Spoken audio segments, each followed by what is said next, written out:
Right, here we go. The opener of Final Destination. As we have Noah Morrison defending the All-Star Championship against Masaki Ryoki, who has been on a rapid rise since the return. Dominant in the World Cup.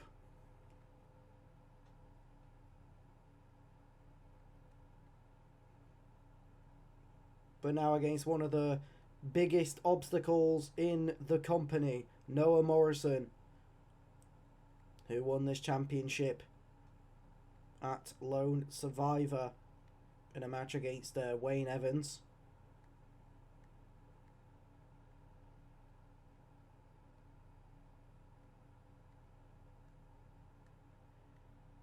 Yeah, he's not the actual biggest. Max Black's bigger.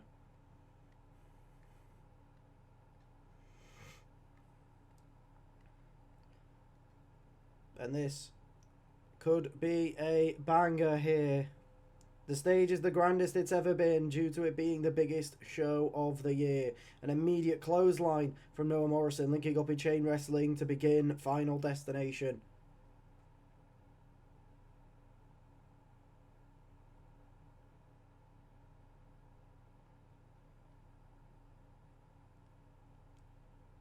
And Noah Morrison with the cheap shot. Clearly nothing off limits for the New Zealander when it comes to retaining the championship.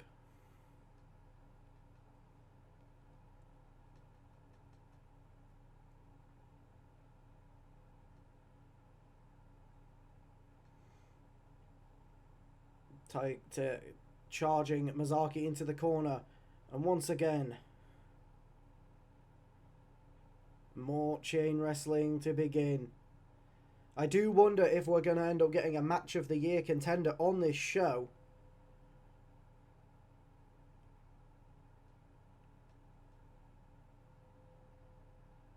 We did get one on the Go Home show. And a huge uppercut to send Masaki down. Goes for the pin.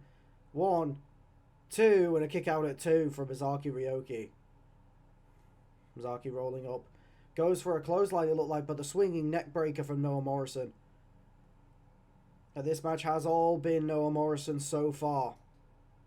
Who's the best chain wrestler in MCW? My brain immediately goes to Henry King. And a high knee from Masaki Ryoki. And another high knee. Goes for the springboard, but Noah Morrison gets up just in time.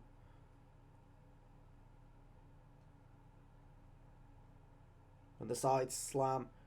Masaki Ryoki up though. But still, Noah Morrison flinging her around. And the running power slam into the pin. 1. And a kick out at 1 from Masaki Ryoki.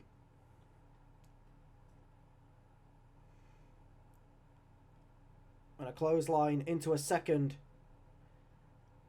To a heel kick from Masaki Ryoki. And the Kamigoye.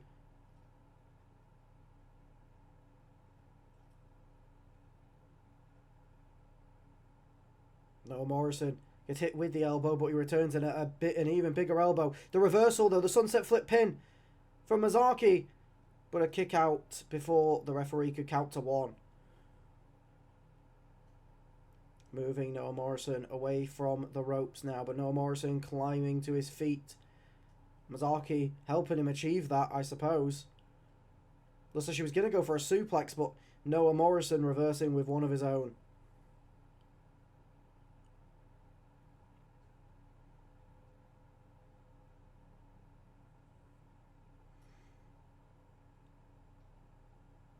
And a power bomb from Noah Morrison to Masaki Ryoki. Picks her back up. And plants her right back down. 1. And a kick out at 1 from Masaki. But Noah Morrison waiting for Masaki to get back to her feet now. But Masaki with the reversal. Goes for the black mass, but it's caught by Noah Morrison. who's now going top rope. This is not a man you want to see go top rope. And goes for the shoulder tackle, but the power slam reversal from Masaaki Ryoki.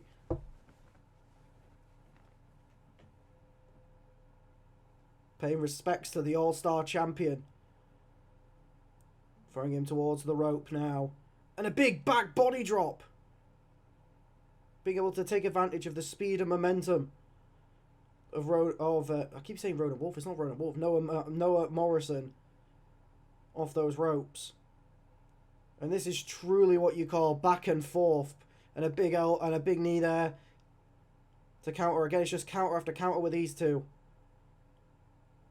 I don't even know if these two have had a match against each other before, but they seem to just know each other's moves before each other. Noah Morrison trying to target Masaaki and trap her in that corner, doing as much damage to her as he can while she's in that position. And gets her up. But the back gives out and Masaaki gets out of it. But a punch to the gut. He tries once more and this time it pays off. But he's on the ground, crawling over, gets the arm over. The referee rushing for the count. 1, 2, and a kick out at 2.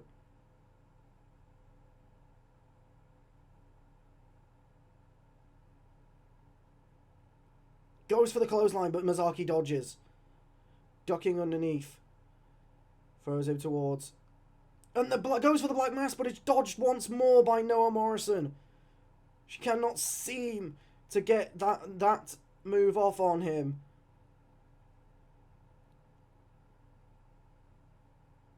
Big hip toss there. She's looking for the Kamagoye and it hits into the pin, falling right into it. 1, 2, and a kick out at 2 from Noah Morrison.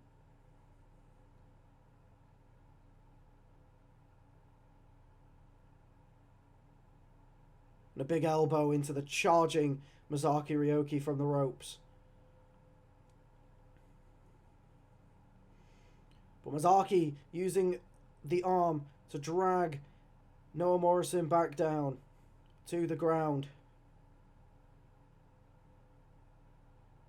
As she now goes. This is her third attempt. Is it third time's the charm with a black mass? And it is. Goes in for the pin. Could it be over here?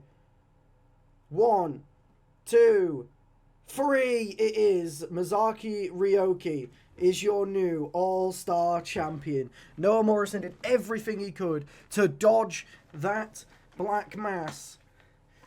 But once it's hit, it is deadly.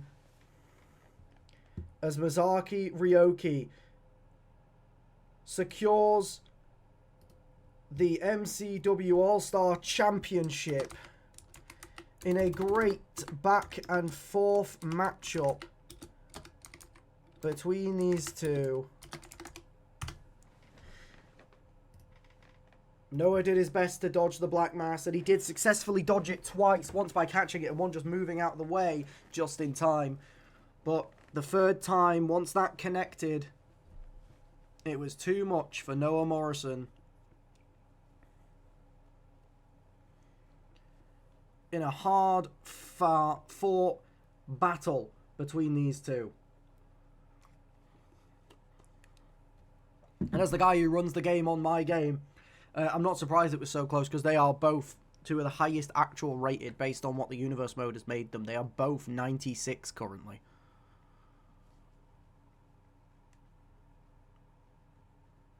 But it was this, the third attempt was enough to put Noah Morrison down. As Masaaki Ryoki is going into Season 2 as your All-Star Champion. It's took a long fight to get here. You can see what it means to her. A rebranding, a return, a disband of a tag team. A World Cup run that nobody could have predicted. And now, the All-Star Championship in the hands of Masaaki Ryoki.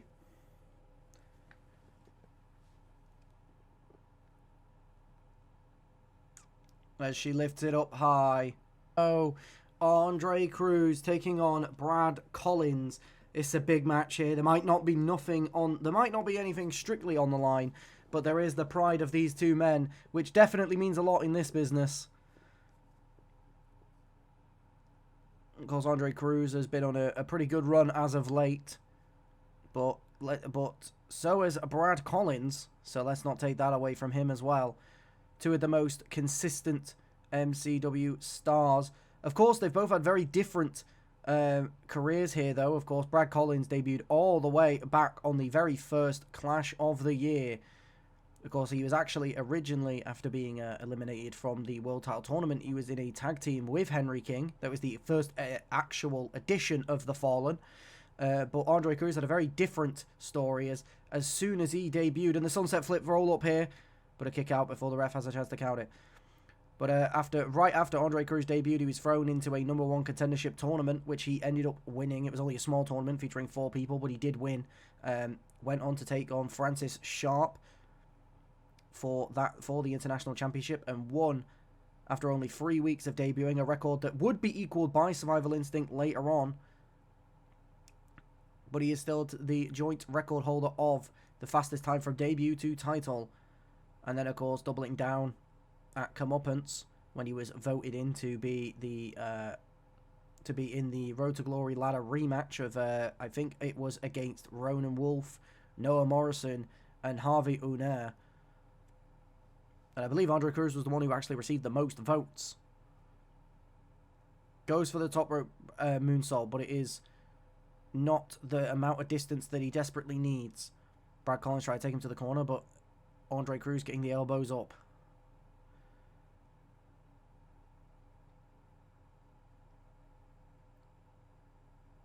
Of course, as well, both these men were in the MCW World Cup, of course, as well.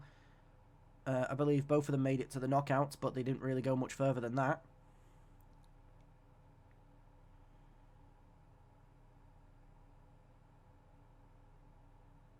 Really looks great, thank you. Well, it's I decided to go big because it may be the last proper big arena that we have, so you know, I wanted to go big as much as I can, really.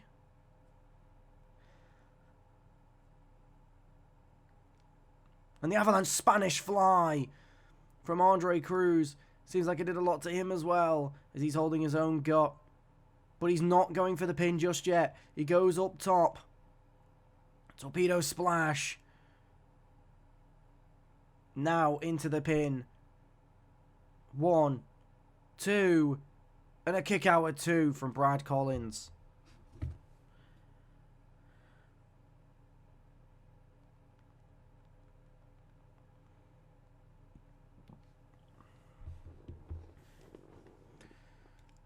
Brad may be caught off guard by the speed of Andre Cruz. A lot of Andre Cruz's opponents, though, do get caught off by the speed that he possesses. The basement drop kick. Goes for the springboard moonsault. But Brad Collins rolls out the way.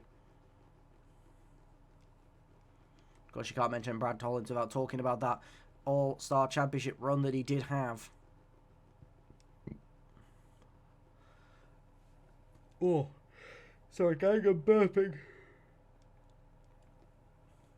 It's a burping and yawning at the same time. I feel like I was malfunctioning. There's a rapid kicks there into an enziguri. For Andre Cruz feeding off the audience in attendance. 1, 2, and a kick out at 2. Went for the super kick, but Brad Collins, I guess, just got up just in time to make the angle a bit awkward for Andre Cruz. Throwing him in. But the caught by the knee. Gets Andre Cruz up and throws him out of the ring. Of course, this is a normal MCW singles match, so there is no countouts. Launching him to the ringside. And now picking him up for what looks to be a power bomb on the outside of the ring. Brad Collins unleashing huge levels of damage and aggression and throwing him into the ring post. Brad Collins isn't interested in getting his final destination win in a respectful manner. Clearly just wants to get that win under his belt at the biggest show of the year and will go to whatever measures it takes. But Andre Cruz is not a man that can be put down easy, proven. right there by planting Brad Collins face first. As now he's waiting in the corner, waiting for Brad Collins to get back into the ring. Brad gets the elbow up though. But the speed of Andre Cruz is just too much to deal with. Lifting the big man on his shoulders into a lovely backbreaker. And a lovely springboard moonsault to the back of Brad Collins. Goes in for the pin. 1, 2, and a kick out at 2 for Brad Collins again. This match has been mostly Andre Cruz. Of course, there was that little bit of fury and aggression shown on the outside. But the sit-out powerbomb, and that could be it here. 1, 2, and it isn't. Brad Collins has still got fight left in him here.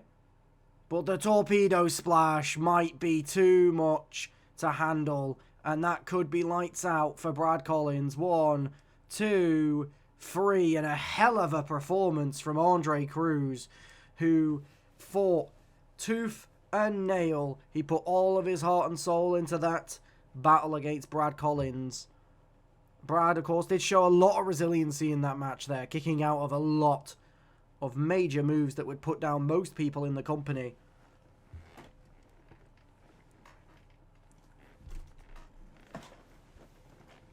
But it is, at the end of the day, it's Andre Cruz who's fighting to prove that he is a huge threat in the championship scene, especially with having that briefcase.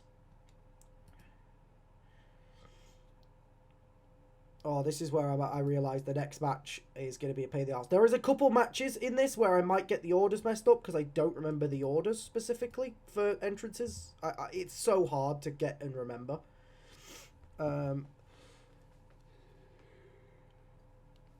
So I'm just going to have to base it off of Titantron.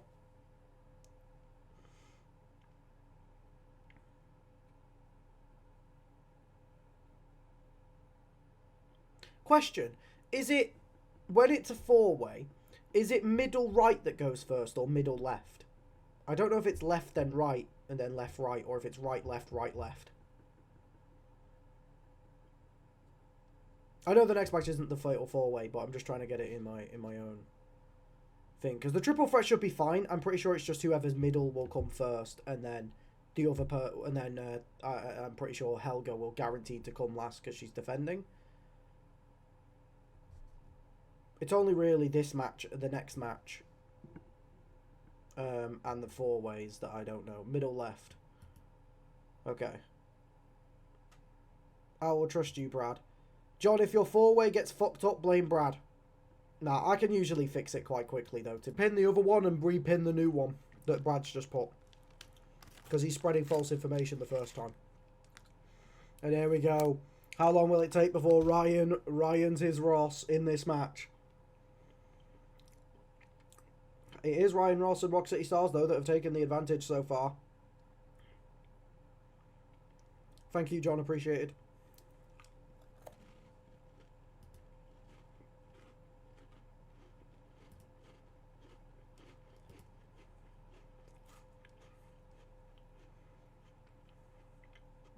In 2025 we given in 2026 with Ryan Ross.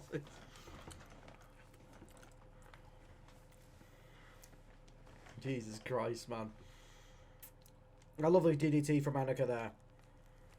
This is going to be a hectic ass match where I'm barely going to be able to keep up to date with anything. That's why I'm just eating my mini cheddars.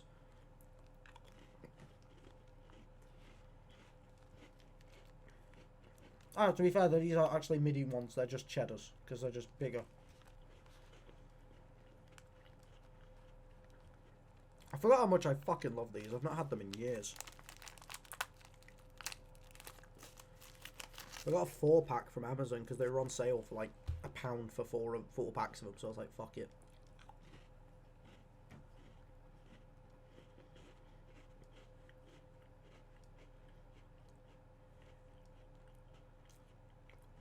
Brian Sawyer with a huge strike to Annika. Let me go to some delectable toast. I'll try to pay attention to the stream. You better pay attention, Alex, otherwise I'll fucking have you. That one time in Morbius, Jared Leto asked me to fight, and Jared says it's Rossing time. I do. I say snap back into you moving because there is an issue. That's totally understandable, Brad. That is very understandable. And Annika just hit Ryan Ross with the Brooks Jensen DDT. Huge. Because obviously that's what we all know the DDT from. The pioneer of the move himself.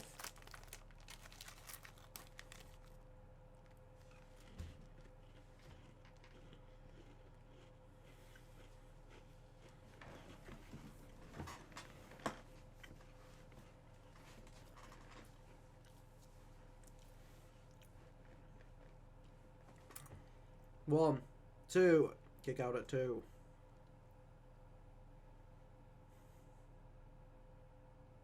So sad they took my go out at 2K26. Oh, George the Animal Steel, yeah. It is depressing, man. Just as you got your love for him. Annika going for the pin now on Stan Mania. Kick out at 2. And again, no stick broken on the back of Brian Sawyer.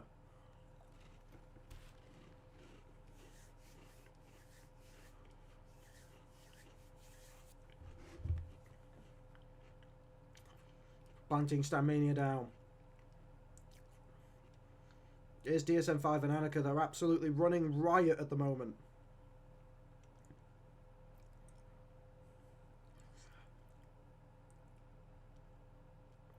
Annika looking in the submission here.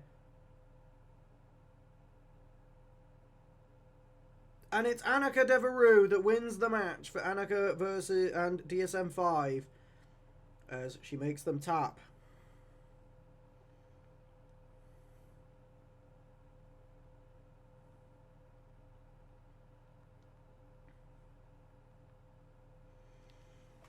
That was a very quick match. Quicker than those matches normally last.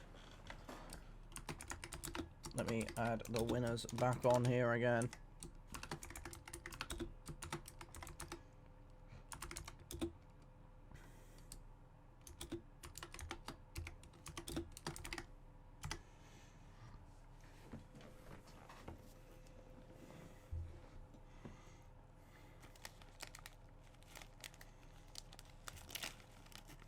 All right. Welcome, Blade Franco. You've joined in the middle of the final destination. You missed the opening match. A new world champion was declared as Masaki Ryoki beat Noah Morrison for the All-Star Championship.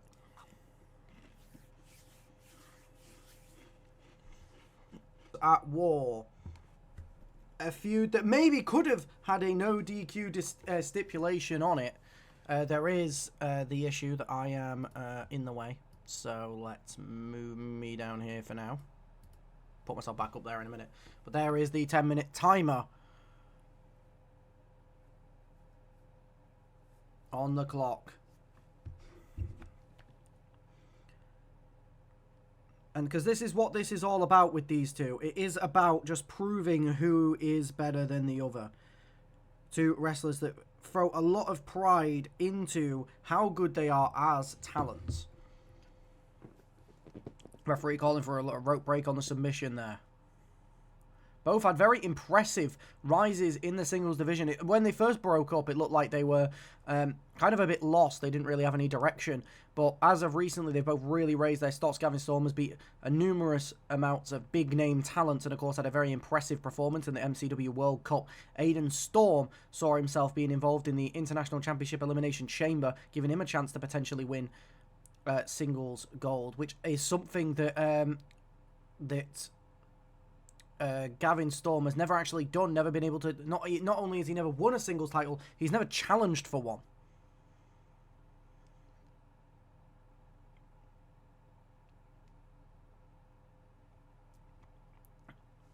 So I guess in that sense, maybe you could, very even amounts of success. I mean, no actual accolades yet, but both have gotten relatively close. Gavin got quite far in the World Cup, which could have seen him take Masaki's spot that she won earlier if he had gone all the way. And Aiden Storm, of course, could be standing here as this match could have been for the International Championship if he had stepped up at Lone Survivor, and if he was able to, grab a win in that chamber match. I believe he was eliminated first, however, though. Clearly was not prepared for that type of match, and it does make sense because Aiden Storm is not a man who's really wrestled much solo, even after the breakup of the Blood Devils. He kind of just started tagging along with Santanica for a few matches. He may have had 1 or 2 solo matches, but he was mostly still in the tag scene to some extent up until recently, where he has kind of been thrown into the pool of solo stardom, and he has actually done relatively well, picking up some wins over some decent people. I believe he picked a win over, got a win over Owen O'Rourke, a veteran of MCW.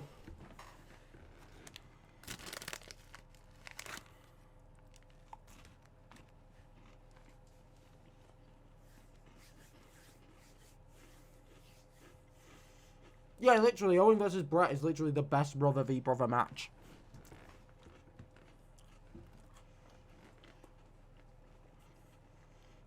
Also, would you technically argue he's not even mentioned the second best? Because wouldn't the second best just be like...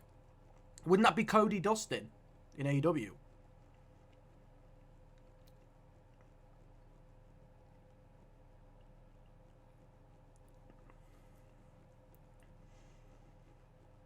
I can't think of any other specific brother v brother where it's like, it could work. Yeah, that is true, John. It is not the only kind of family warfare that's happening tonight, of course, as we do see all 4 members of the Black family in WWE take on each other in a fatal 4-way.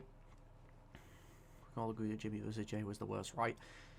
Yes, but I will add on, despite how shit it was, honestly, Kane vs. Taker is not that far behind it. Pretty much all of them are awful. A super kick from Aiden Storm into Gavin Storm, going for the pin. 1, 2, kick out at 2.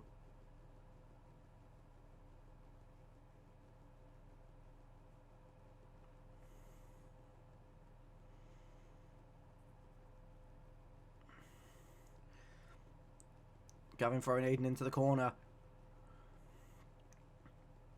Little kick to the back of the neck. Running the ropes. And a sliding suplex. Beautiful move there. Aiden Storm though rolls right back up to his feet. Reins in the punches on Gavin. From what Most Wanted Mania is probs the best Kane Taker match, and it's dreadful. Exactly. Like honestly, Kane and Taker are lucky that Jimmy and Jay exists. Because otherwise, some serious questions will be going. A coffin drop from the top rope from Aiden Storm. Now dropping the elbow to the back.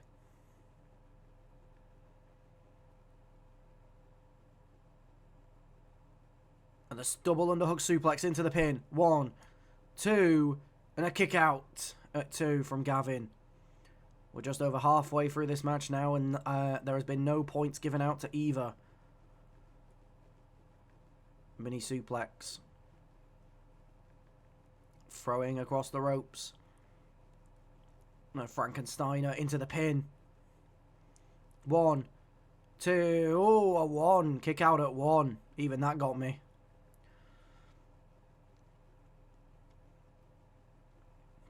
Still 4.5 minutes left here. Locking in the submission. Will Aiden Storm tap out? And he does. It's 1 point to Gavin Storm. Getting the first point in this match. Takes him down with a clothesline as soon as Aiden tries to get any level of momentum back in. And another submission here. And it's a second tap for Aiden Storm. As Gavin takes the lead 2-0. Oh god, he's going to go for another, isn't he? This is looking like it's a brutal assault here at this point. Aiden really needs to get more involved in this match if he's going to hope to get into it. And it's another submission here.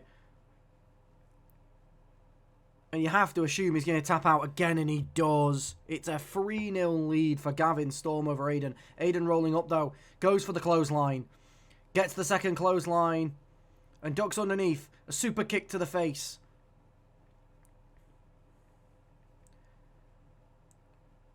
Locks in the ankle lock, a submission of his own. And Gavin storm taps. Aiden gets a point back in it. God, it feels like we're back in the World Cup.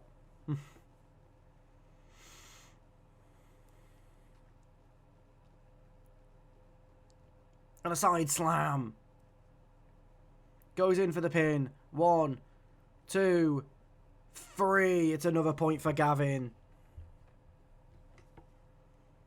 Each match I recommend TikToks on a player from the National League. Yes! Imagine, man. It's the same player every time as well. The people need to know about Abdul Malik.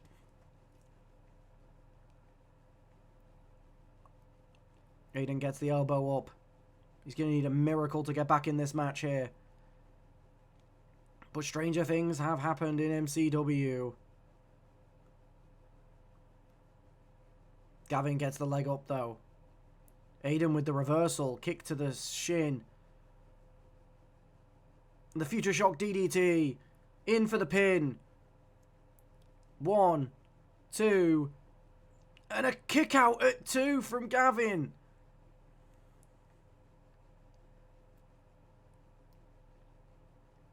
Goes middle rope. Goes for the axe handle. But Gavin rolling out of the way in time. Aiden Storm throwing him against the ropes. Dropping underneath. Leapfrogging over the top. Double underhook suplex. Gavin rolling right back up though. Taking the fight immediately to Aiden Storm. And lifting him up high. Dropping him. Crashing down to the mat.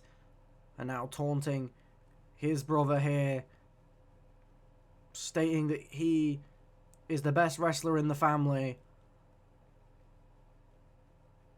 And another sliding suplex. As Gavin now goes top rope. And a diving headbutt. And he's now looking to make his brother tap out again.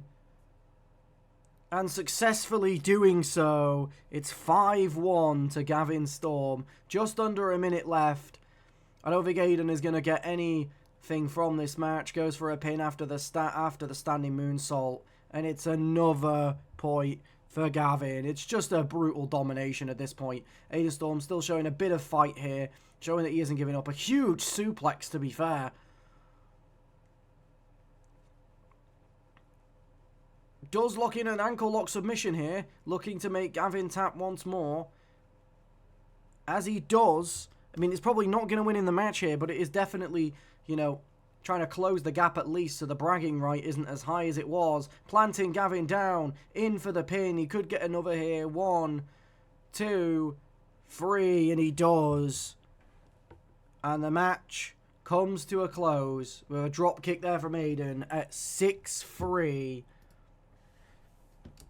Gavin with a relatively dominant performance.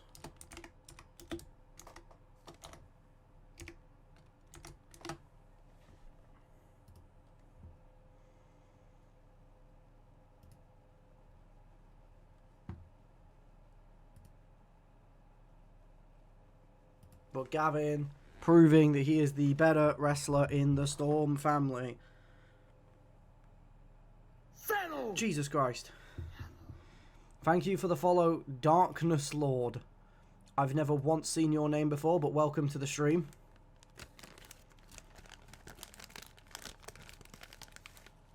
Yeah, Gavin was bullying him.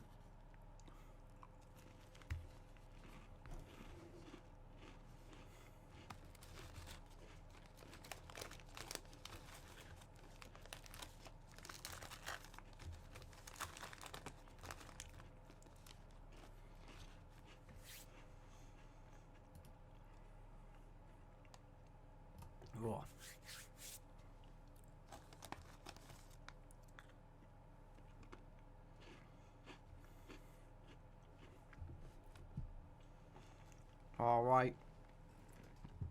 It was a it was a hard fought battle by both the brothers. Clearly trying to do as much to dominate the other, but it was Gavin that got the win over in this match.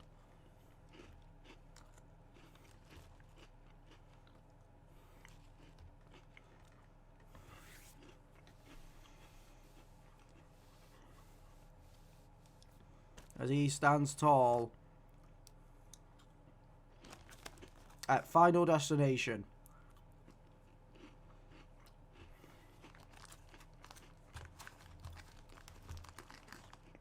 And you have to assume the next stage for Gavin Storm is to try and chase after a singles championship.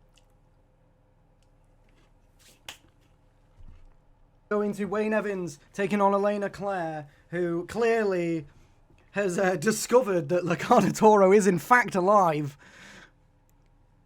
Maybe potentially ending her depression arc. Learning that the man that she looked up to during his entire stint in MCW is alive, backing her in her corner as she stands on the stage of the grandest show of MCW.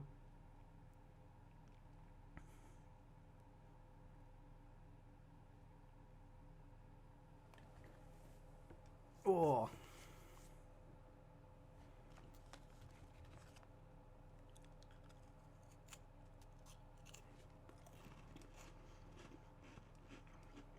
I'll be honest, I forget that the chat is like a couple seconds behind like what I actually see. So I thought that people weren't reacting at all. And then everyone's reactions came in all at once.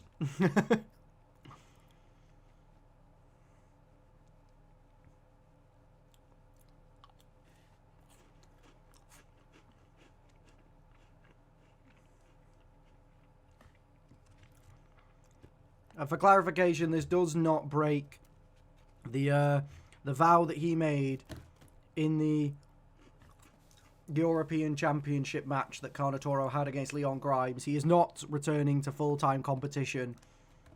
He's purely here to support a friend in need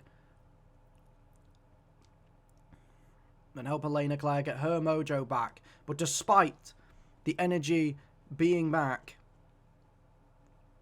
doesn't take away from the fact that you have a big obstacle in the way in Wayne Evans.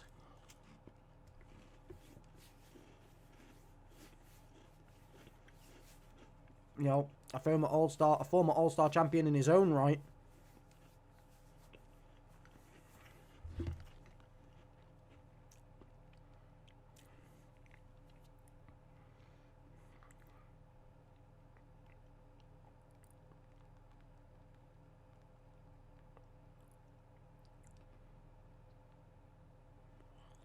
Elena taking the fight to the former All-Star champion, though.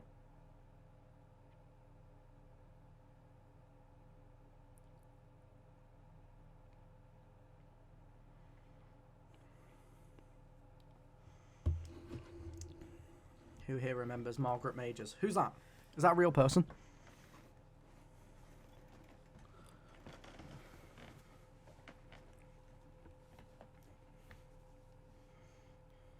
I'm joking, Alex, by the way.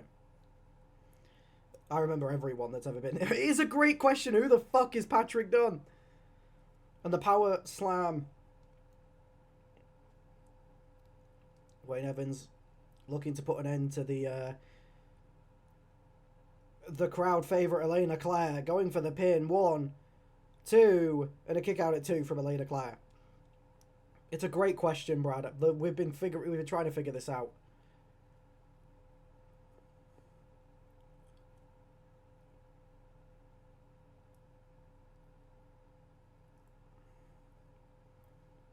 Elena Claire. A sling blade into a basement drop kick from Wayne Evans.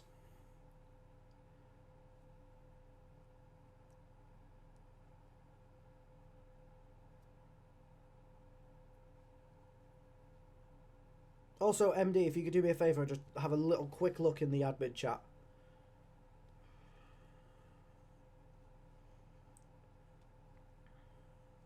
And the running clothesline.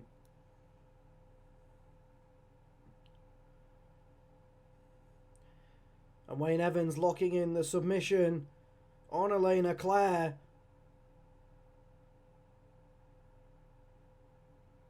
And the bell is rung. Elena Claire taps out. It's unfortunate. I actually kind of hope she would have won. I'm going to be honest, considering the stakes. But, you know, It is a former All-Star champion at the end of the day, I suppose. To be fair, it's probably because obviously I had to use the old Elena Claire, which technically has no form. That's the only thing that I can think of.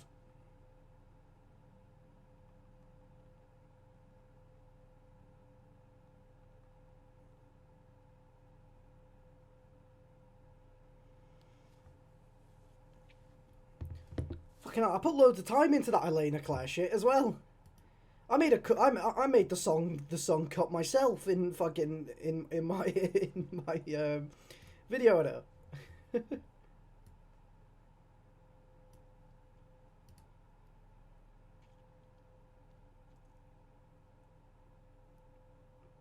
But Wayne Evans stands tall. Most likely going to keep chasing to get his world title back that he lost to Noah Morrison. We go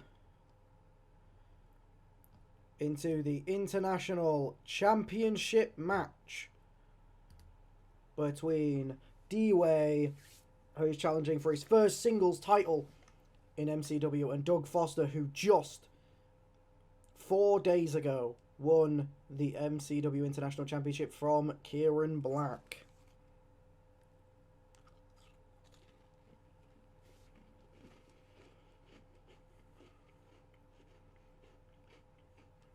One of these men will carry the legacy of this belt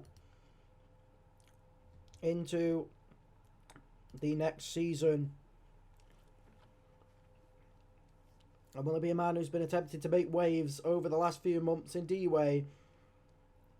Or will it be a man who has fought his way from the bottom to the top all season in Doug Foster?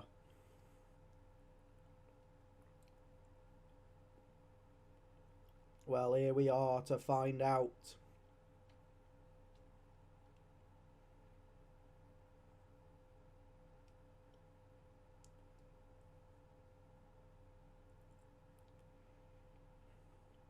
D-Way immediately takes the fight.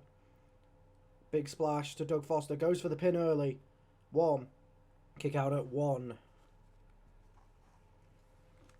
Oh, God. This is going to be...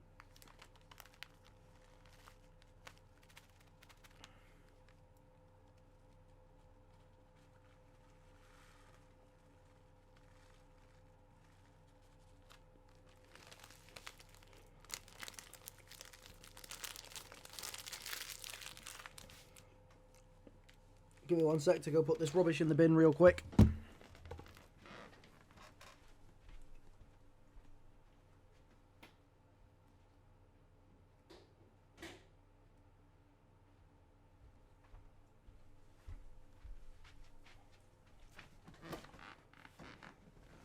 And D-Way getting a 2 count out of Doug Foster there.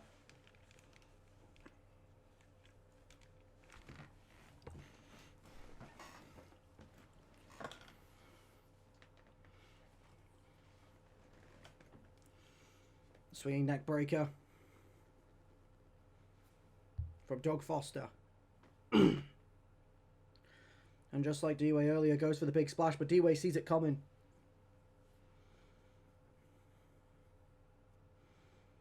Things have been getting very heated over between these two over the last few weeks. As we now link into chain wrestling. D-Way taking the advantage though. Grabbing the ears. And then the cheap shot. Truly resorting to any method possible to get that title round his waist. And who can blame him? It would be the biggest accolade of his career. Although I do wonder if D-Way does win, does he when he comes out on his entrances, will he be wearing the belt around his forehead? Normally I would say yeah, but I don't think MCW is going to have the budget to keep extending the length of the belt strap as it just further expands. The roll-up attempt here from Doug Foster. And a return roll-up here from D-Way. Neither get a 1 count.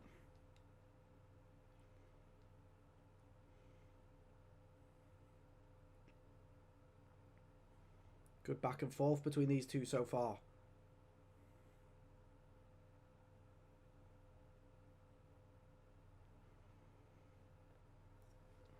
Been very even.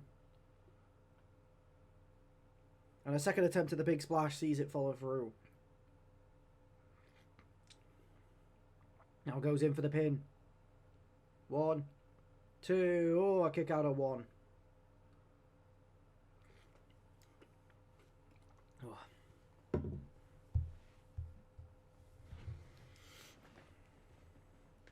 Still taking the fight to D-Way. Goes for the backdrop, but D-Way rolling out the way. Try to take Doug Foster into the corner, but Doug getting the elbows up just in time. Throws D-Way towards the ropes. Dropping down below. The double underhook suplex. The springboard leg drop. Goes in for the pin.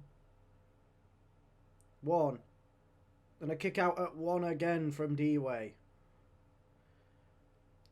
Hits a super kick as D-Way is getting to his feet.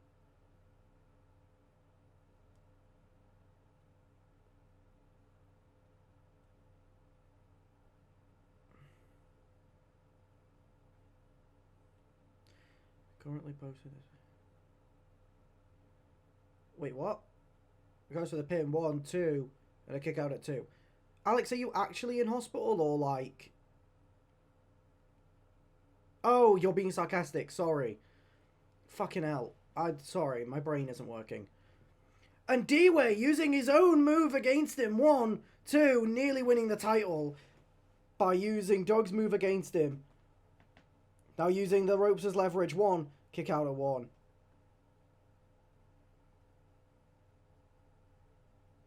Like we said, D-Way doing everything to win this match, and that includes mind games of stealing moves.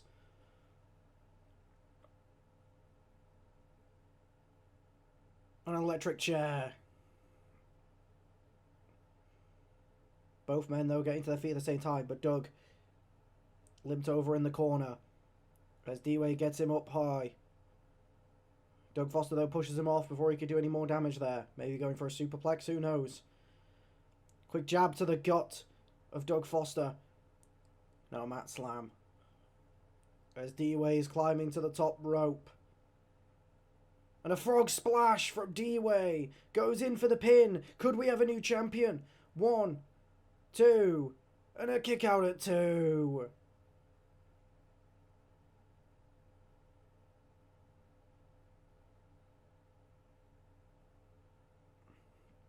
Kick to the leg. And a running kick to the back of the neck. It still could be over. Still could have a new champion. 1, 2. And a kick out at 2. Doug Foster still fighting to retain that championship at a springboard moonsault. D-Way almost can't believe it. Targeting the knee. Smashing the knee. Diving forearms. Doesn't quite get all of it though. Nice variant of a suplex there for Doug Foster.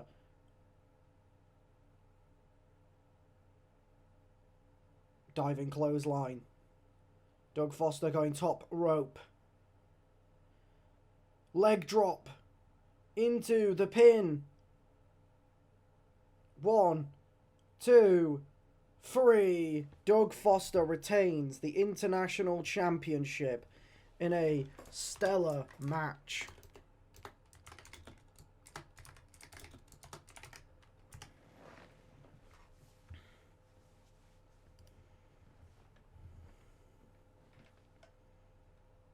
Incredible match there, and for a split moment it really looked like D-Way had it all to win. Listen, it's the rules, man. You win a mid-card title, you have to start winning with normal moves.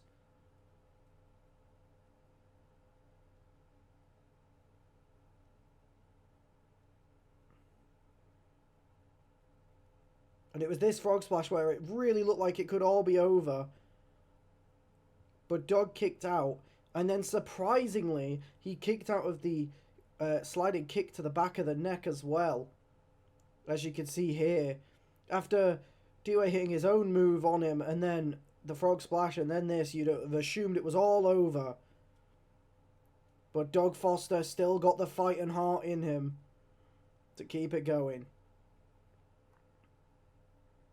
as he hits a leg drop from the top rope, and the referee calls 1, 2, 3, as he is still your international champion. So there's it confirmed. Not every belt is going to be changing hands tonight. Right. Here we go. As we go into the Black Family Fatal 4-Way for all the family bragging rights. Kieran Black immediately goes for a punch on Olivia. These two are the ones that have linked up a lot recently. Max taking the fight immediately to John, seeing him clearly as the biggest threat in this match, and also the only one he really has bad blood with. Of course, there is maybe some competitiveness as well, and a bit of a rivalry there between Kieran and Olivia, with Kieran being the one to take Olivia's international championship off. But he did lose it in his first defense to Doug Foster. So maybe there's also a bit of targeting that may happen in this 4-way, as it was Kieran Black that took the title out with the Black family lineage.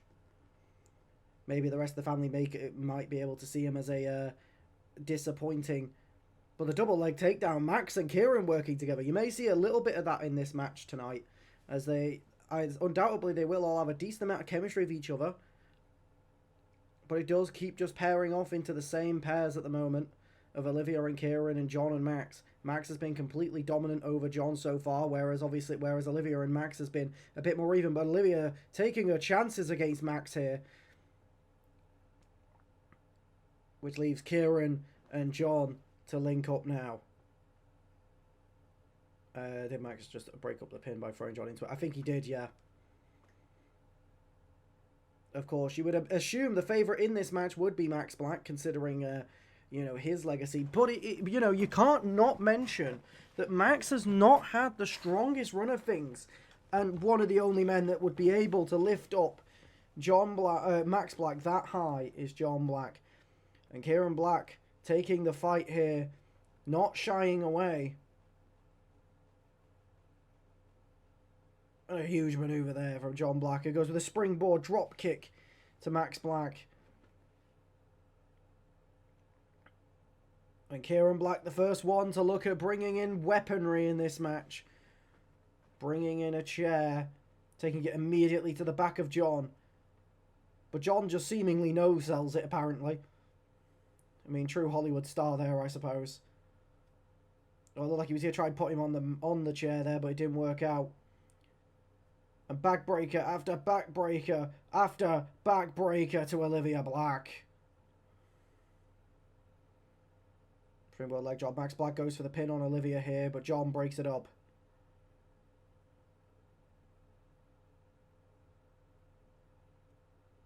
And Max with the suplex to John. But Olivia is right behind Max Black. And lifts him up. Side slam. Couldn't lift him over the head, but still very impressive from Olivia Black. Double underhook suplex there from Kieran to Olivia. The rear naked choke locked in. But Kieran knows the danger that move has, as he breaks it up and immediately goes for the stomp, but it's reversed into a cutter by John. Olivia tried to lift up Max once more, but Max is just too much.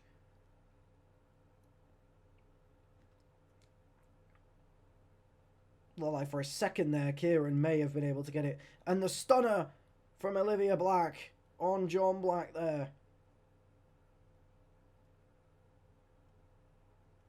It looked like she was going to go for that wheelbarrow DDT, but didn't get the move, and a super kick from John Black, from Max Black, sorry, assisted by the slide from John behind. And now Max looking at weaponry. I mean, if there's anything more scary than this man on his own, it's this man holding weaponry. Breaking the kendo stick on the back of John Black. Goes in for the pin now. But it's broken up by Olivia.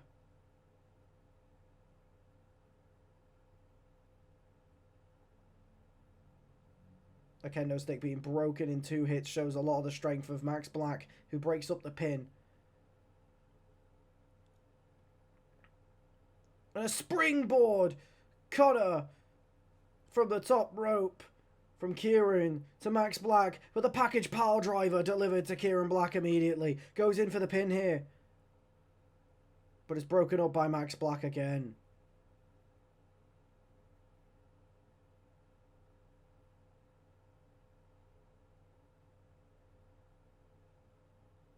And the high knees.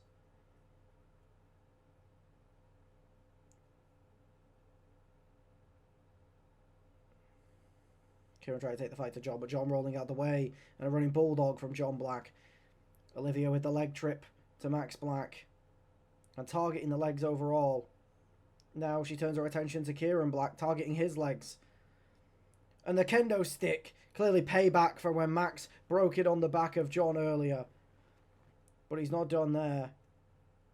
But he does not get the connection, but breaks up the pin. And the wheelbarrow DDT from Olivia Black. Goes in for the pin, but Kieran's right there to break it up. Superman punch there. I don't even think it was a Superman punch, it might have just been a flying forearm, I don't know. Dropping Kieran's neck onto, and then a big fall from Grace from Max Black. Kieran Black, though, trying to rapidly steal the pin. Right under Max, and Max is going to let him know what that gets you. Olivia with the kendo stick to the stomach, and Max is clearly not happy with the pin steal attempt there. And as he just keeps rolling Kieran over, before he's able to do what he's done, though. Olivia throwing him on the apron to try and get the pin off on John. Very intelligent there from Olivia. 1, 2, and a kick out at 2 from John. Olivia had done everything right leading up to that there. She nearly took out the victory. And Kieran Black lifting Max Black. The problem is that's got to do damage to your shoulders, holding a man like that so high. Super kick to Max Black now. And Olivia really taking the fight to John here.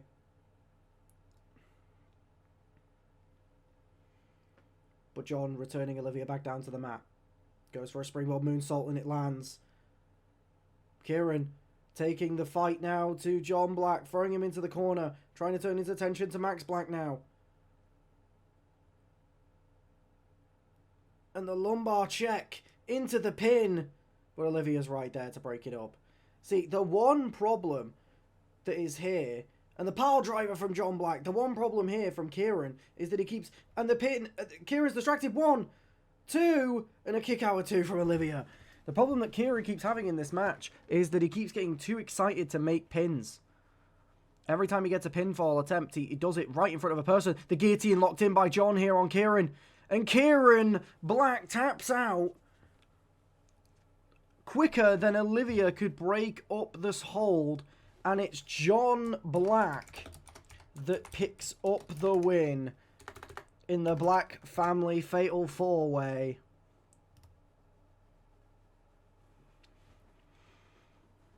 Making Kieran Black tap out. Olivia did try to break it up. She probably just hit John with the kendo stick, but didn't. Maybe you could argue maybe there was an element of that still little bit of respect that Olivia has for John, based on his mentorship towards her. That maybe she didn't want to stoop down to such levels to, you know, break up the pin with a kendo stick. Maybe felt like that was a bit of a backstabbing move, but maybe she cost her own ability to win this match here.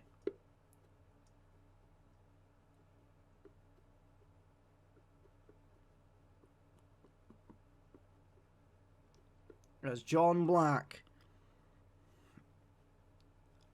has won the bragging rights of the Black Family Fatal 4-Way here with this guillotine. Look, you see her pick it up and then drop it, not wanting to resort to it, but it was just dropping the kendo was too much. Kieran Black clearly just didn't have the strength left in his upper body to deal with the guillotine. And I did say that Kieran Black lifting Max Black is going to do some serious damage to that upper body strength, because it's going to take a lot out of him, leave him pretty winded. And the last thing that you want after getting that winded from lifting up a man that size is to be in John Black's guillotine. All right, Marty versus Diego Barbosa, 1-on-1. One is a former world champion in Marty. The other is one of the most one of the wrestlers in MCW with the strongest records across this season. He's up there with some of the most number of wins across the whole year. Diego Barbosa, Mr. Consistent.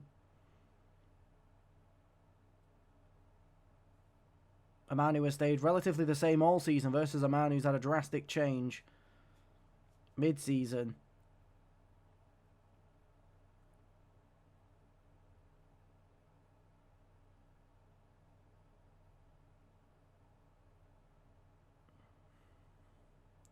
Diego taking the fight immediately to Marty here. Marty throwing him to the ringside. But Diego with the reversal, using the ropes to his advantage. Jumping over the ropes. Goes for the kick, but it's dodged underneath by Marty. Elbows to the gut there. Enziguri. Put the legs put up. And another cheap shot there. And of course, no DQs in this match, of course, as a street fight. But we've had one of these before and no weapons were used. So I guess we'll see if either one of these men are going to use weapons in this matchup tonight.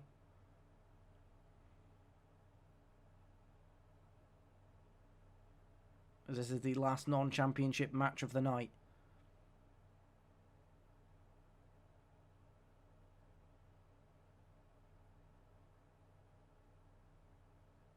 I'll be honest, I'm really nervous for the next match because it could last forever.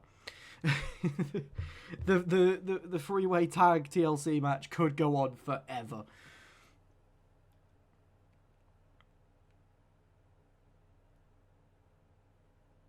Springboard moonsault from Diego Barbosa.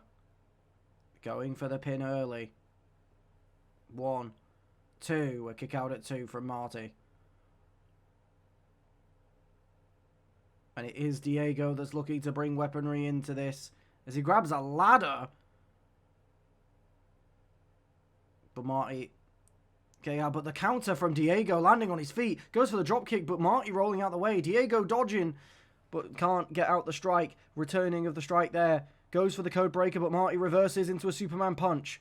Diego rolls right back to his feet. And the RKO on the outside.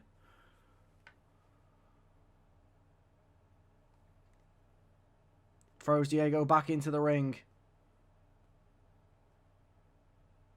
And now picks him up. The neck breaker.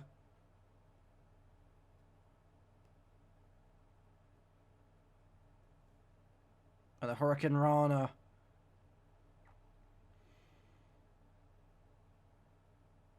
Still just taking the fight to Diego here. With the suplex. As he now jumps to the top rope. As the 630 splash lands. Goes in for the pin. 1, 2. And a kick out at 2 from Diego Barbosa.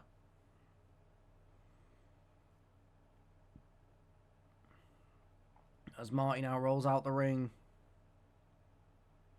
Don't know where he's going.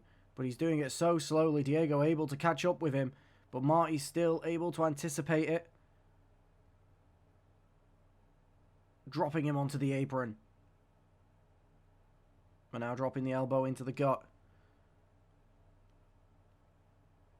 Marty truly taking the fight to Diego here. Throwing him back into the ring.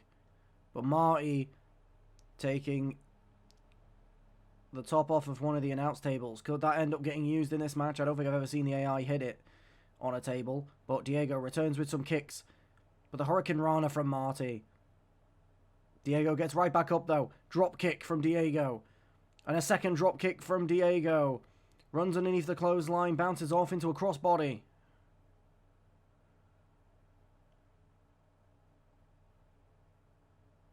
Picking Marty up now. Consistent strikes, but caught by Marty. He returns with his own. And a code breaker from Marty to Diego Barbosa, who's busted open now. 1, 2, and a kick out at 2 from Diego Barbosa.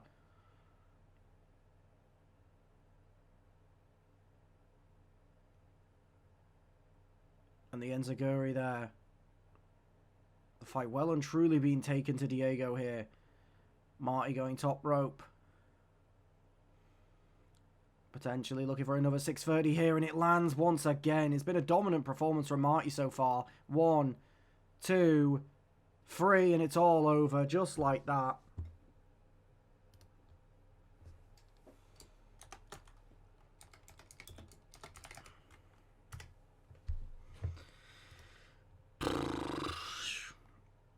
There was no point putting a stipulation on that match, I'll tell you that. Fucking hell.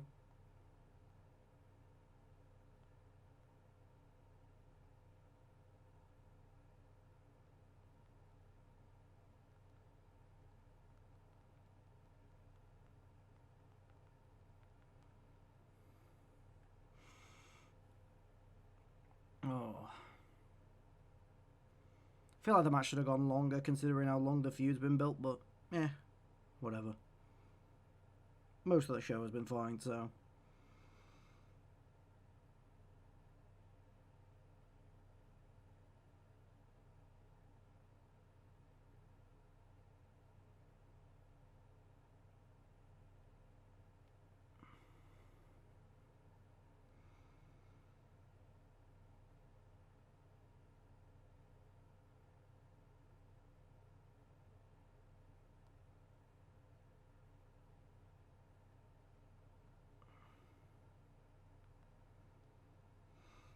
Oh.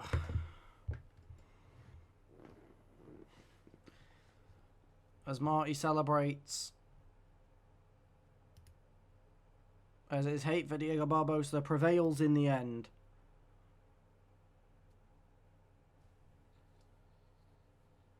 Ow.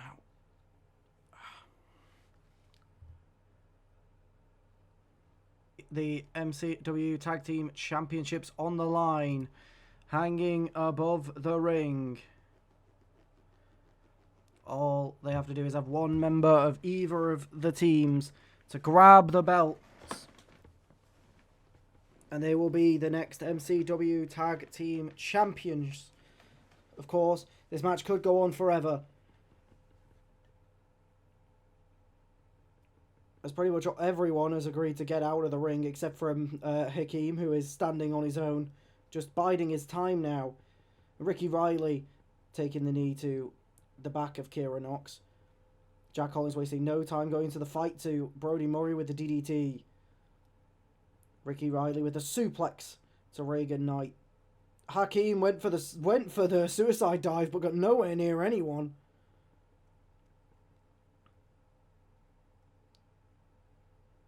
Ricky Riley throwing Kira Nox into the center of the ring. This match genuinely could go on forever considering how long normal matches of ladder matches go. So let's hope it doesn't take too long. Brody Murray taking and doing as much damage to Jack on the outside as possible. Ricky Riley basically in full control of Kira Nox at the center of the ring. Survival Instinct not looking to get rid of their tag gold anytime soon. But Hakeem Rahman dropping Brody Murray face first onto the barricade. As Reagan Knight looking under the ring here. As she's got a chair. Takes it immediately to Kira Nox. But before she can turn the chair onto Ricky Riley, he manages to catch her off guard. But Hakeem's right there to help his tag partner out. As Impact Theory both in the middle of the ring. Of course, this is Impact Theory and The Fallen, surprisingly, have never challenged for a tag title in MCW before. Despite being the two teams with with undefeated records in MCW. Jack Collins wasted no time, just tries to throw the chair at Ricky Riley, but he just about gets around the corner of the ring just in time. Kira Nox with the gutbuster to Brody Murray in the center of the ring, who gets the knee up. Hakeem bringing in the table. Kira Nox rolling out of the way, whilst Hakeem is right there with the knee to the face of Brody Murray. Super kick from Jack Collins to Kira Nox. Hakeem has got Brody Murray up. Brody with the reversal.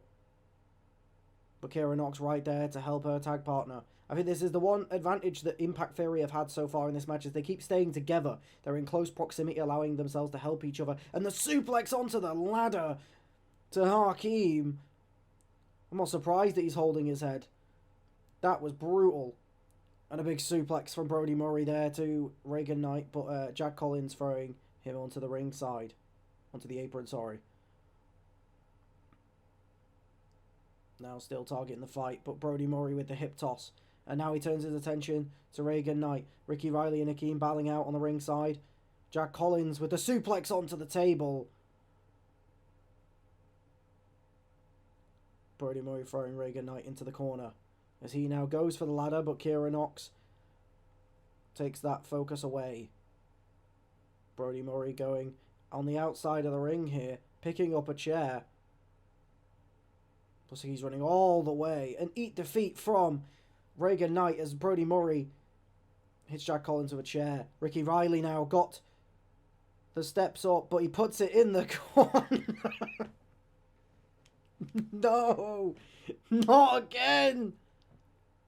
And the armbar from Ricky Riley, but it's reversed out. And the stunner to Ricky Riley.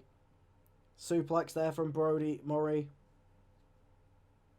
And a suplex as Kira Knox returns with one of her own to Brody. The chair straight to Ricky Riley from Jack Collins. Hakeem wrestles the chair out of the grip of Jack Collins.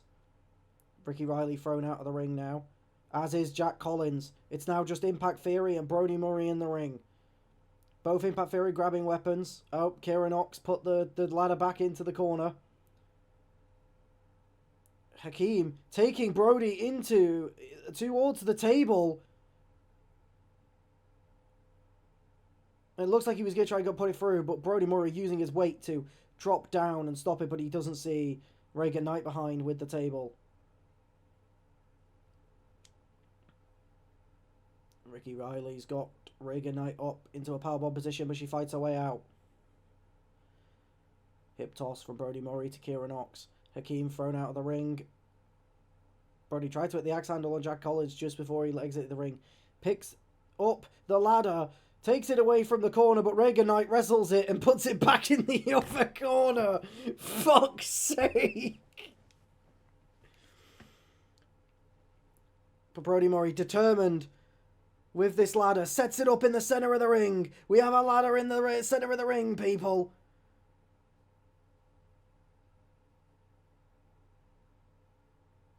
And the Spirit Bomb, into the flying knee.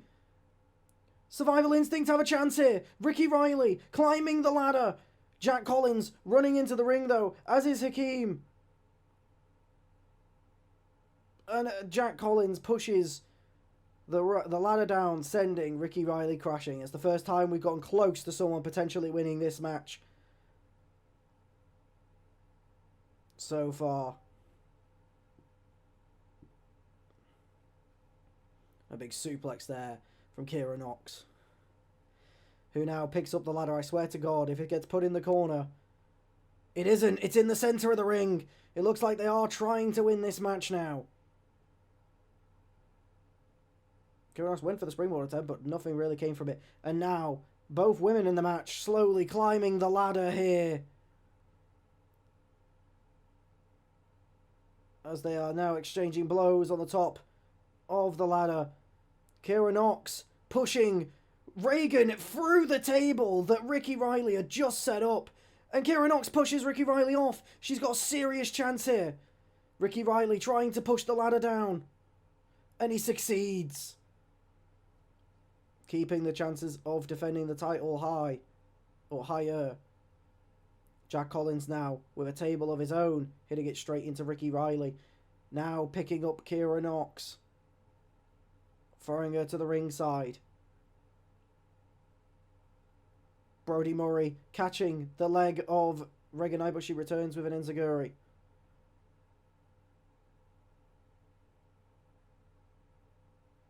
Ricky Riley gets out of the suplex, flipping right out of it. A leg takedown. High knee there from Hakeem to Reagan Knight on the outside.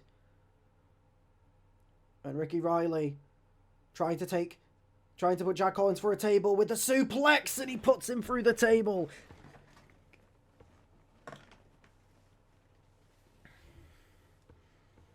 Brody Murray just causing chaos on the outside the ring here, trying to take them all on. And he's doing quite well. And then the running knee.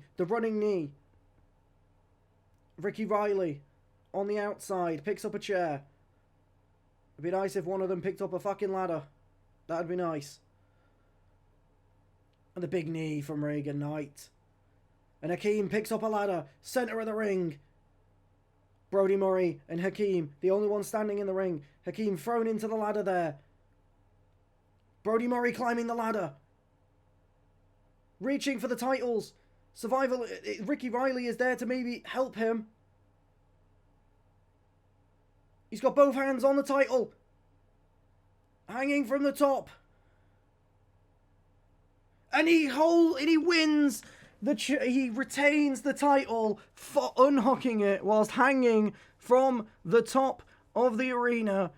Survival Instinct have retained the MCW Tag Team Championships. I will say it didn't last as long, and you know what? It actually wasn't that bad of a match. There was actually some quite good spots, and we had one comedy spot where Brody Murray went to put the fucking ladder in the center of the ring, and then fucking Reagan Knight went no and just went and put it back in the other corner. Now you got to relinquish. He fell back onto the ladder. He did. He is absolutely destroyed. But that was an incredible TLC match full of... It's exactly what you want a TLC match to be. It was a car crash. It was tables being broken. It was finishers galore. And it was a dramatic end of the heaviest man in the match managing to hold the championships whilst hanging and unhooking and defending the championships.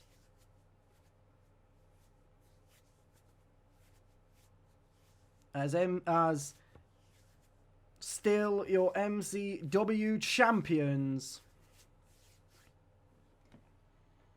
is Survivor. Here we go. I'm all right, actually, MD. I'm all right.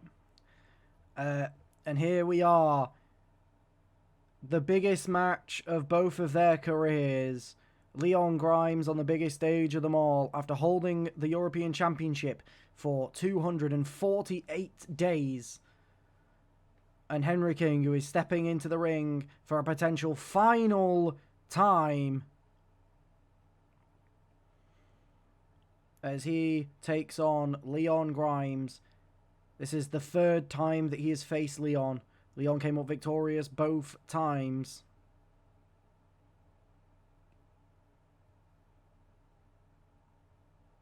But this time it is different, as Henry King's career is on the line. And now normally maybe that stipulation would maybe not mean much to much people, but when you come off the back of Leon Grimes' run lately, where he has retired 5 people in MCW so far, you do have to sit there and question whether Henry King has bit off more than he can chew here in the arm of destiny. And one thing that might scare him a little bit is every other Fallen member so far has lost tonight. Could that maybe be playing into the mindset of Henry King?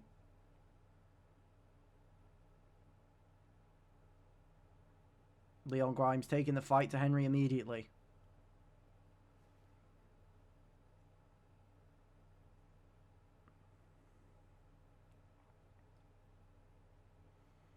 Henry King returning. Of course, as well, it's hard to not mention that incredibly grand entrance made by Henry King.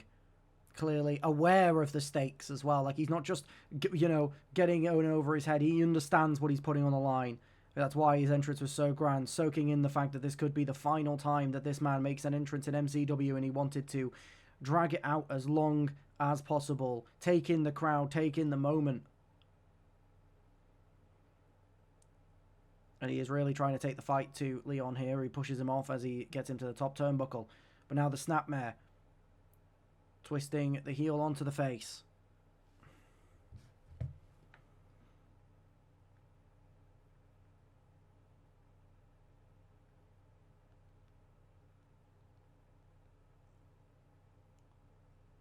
Henry King looking really strong so far into this match. Looking for a running knee, and it lands onto Leon Grimes. Running against the ropes. Another kick to the face of Leon. Henry kind of toying with Leon here. But also, that's the other thing you've got to think about the mindsets of these wrestlers here. Henry King is coming in knowing that everything he has ever worked for is on the line to achieve the one belt he has made his major focus. Goes in for the pin on Leon now. 1, 2, 3. Huh?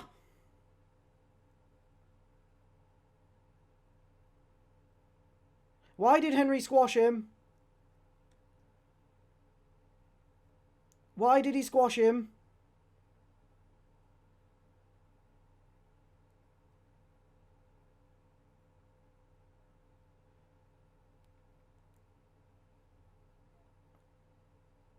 Okay. I mean, I guess he squashed him. Yeah, we kind of... I guess that's the... Yeah, I guess that's the match. As Henry King is your new European champion, as he does not face retirement. And here it is. The triple threat that will main event the show. MD Silver versus Francis Sharp versus the world champion Helga. And Francis just letting Helga and MD Silver link up here. Waiting his time. Hits an elbow that connects with both. Goes for the grapple, but Helga runs out of the way. Of course, MD Silver and Helga, it is worth mentioning, 4 days ago, were in a match against Survival Instinct, trying to get the one over on Francis. Francis getting out of the ring, though, immediately taking to maybe looking at some weaponry here. Grabs a baseball bat. As MD Silver, some strike kicks, and then immediately hitting MD Silver with the baseball bat. Tries to hit Helga, but can't get there as Helga rolls out the way and immediately goes with a enziguri to take him down. Helga gets Francis up high, takes him to the corner and drops him face first on the turnbuckle. MD Silver comes in the ring now with a chair. And immediately taking it to Francis. I don't think any of us are surprised. Goes for a second. And see, this is the thing that could distract in this match. This is the one advantage Helga has in this match. And I'm running Bulldog. The one advantage that Helga has in this match is that there is the potential that MD Silver and Francis can get distracted by their hatred for each other. But Helga immediately planting Francis Sharp on the face and a sling blade from MD Silver. And it is quite funny because right there you saw a bit of a consistent kind of chemistry almost, as they were both very fluidly being able to target Helga one after another. You could see the elements of that tag team title run that they had together creeping in here. And Francis going for the pin, but a kick out at before 1. And now using the ropes as leverage. But it's kicked out by MD anyways. Helga would have broken up anyways. Because I think that's the thing is, you know, there is a lot of hate between MD and Francis. To be fair, they were never in Survival Instinct together. And Francis with the world's strongest slam onto MD Silver, going for the pin, but Helga's right there. Yeah, Francis and MD weren't like a full-on tag team. They were just kind of in a tag team together. It was literally just called Francis Sharp and MD Silver. Like, it wasn't. And a spear from Francis to MD Silver. He is desperate to win the title by embarrassing MD Silver. 2, kick out at 2 from MD Silver. Helga creating a bit of space, letting these two fight it out. I mean, that's the smart option for Helga. I mean, you're defending your title against two of the most dangerous stars in the company. Maybe just let them fight out when there's this much bad blood. Oh yeah, Brothers in Crisis. I forgot that they had an unofficial name. MD targeting here. But it's a return clothesline from Francis. But the leg up there from MD Silver with the clothesline to Francis. But the baseball bat to the head of MD Silver. MD Silver rolls right back up. Francis grabs him up. But MD Silver hopping over. And the baseball bat again to the back. And the pile driver from MD Silver.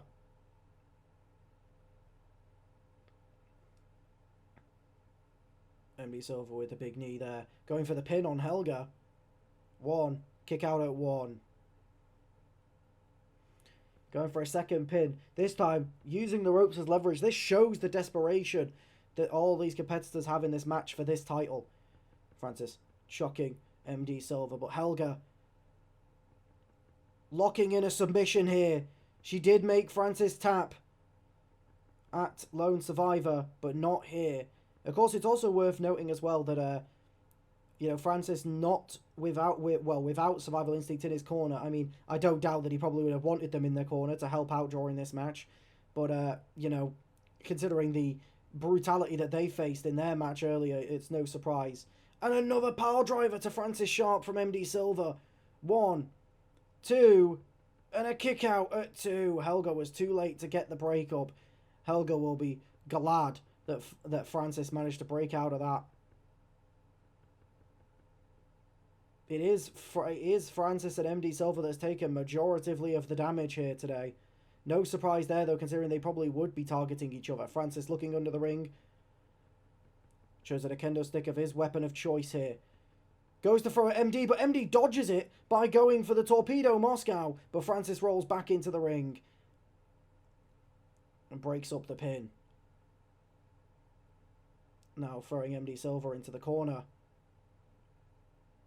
Axe handle to the back. Sees Helga sneaking up. And a power bomb to Helga. As she gets right back up.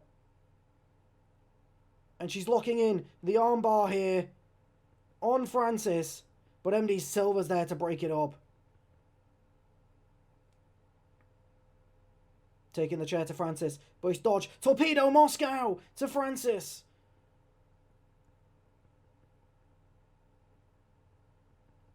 But Helga gets up before MD is able to capitalise. Going for the pin on MD here. 1. And a kick out at 1. The referee definitely counted a bit slow there. Maybe he got caught in a crossfire of a move. And Helga gets the knee up just about. And then it's caught. And dodged out the way. The Torpedo Moscow from MD Silver to both Francis and Helga. It connects with both of them, but he isn't capitalising, instead going under the ring, clearly wanting to do more damage, grabs the sledgehammer, takes the sledgehammer to Francis, and then goes in for the pin, but Helga, up on her feet, breaks up the pin.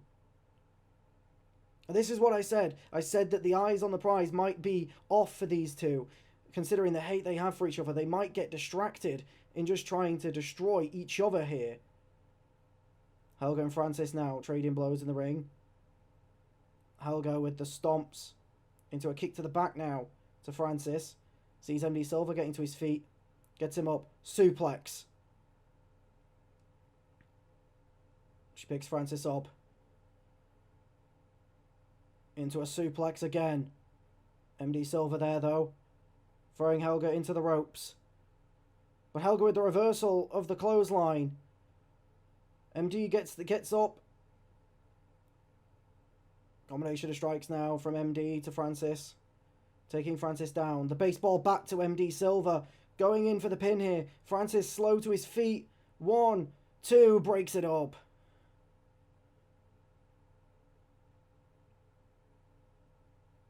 And a big suplex from Francis to Helga. But the sledgehammer once again to the back of Francis Sharp. Goes to target Helga with it this time.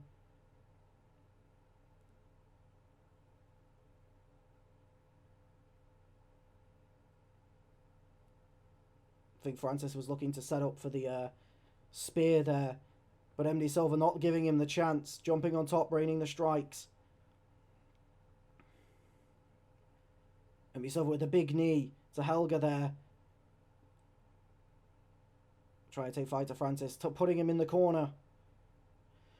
Francis gets the elbow up. Takes the punch, but Helga's there. Locking in the submission here.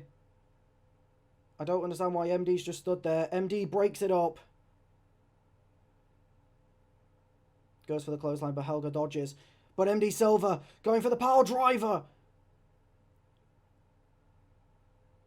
Francis going to his feet. 1, 2, 3. MD Silver wins it. Francis breaks it just 1 second too short. MD Silver is your new MCW World Champion.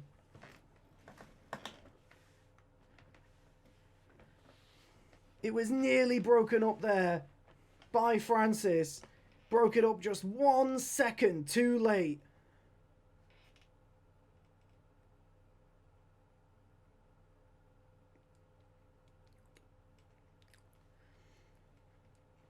And this could have genuinely been anyone's match. But I think when it turned into MD's favour was that moment he hit the double torpedo Moscow. I think that really set the tone of what could, which showed the level of determination and fight that MD Silver was going into this match with. He had been dealt so much damage, but he hit that last pile driver on Helga out of desperation. And just the pure perfection of timings to the second, allowing Francis to get up just a little bit too slow as MD Silver earns his first world title in MCW. As here it is, look, Francis staggering to his feet, and he gets there, but the referee hits the mat for the final count. Milliseconds preventing this match, and MD Silver can't believe holding the title high as he is your MCW World Champion, and to do it on the biggest stage in the main event against your biggest rival who assaulted his way basically into this matchup.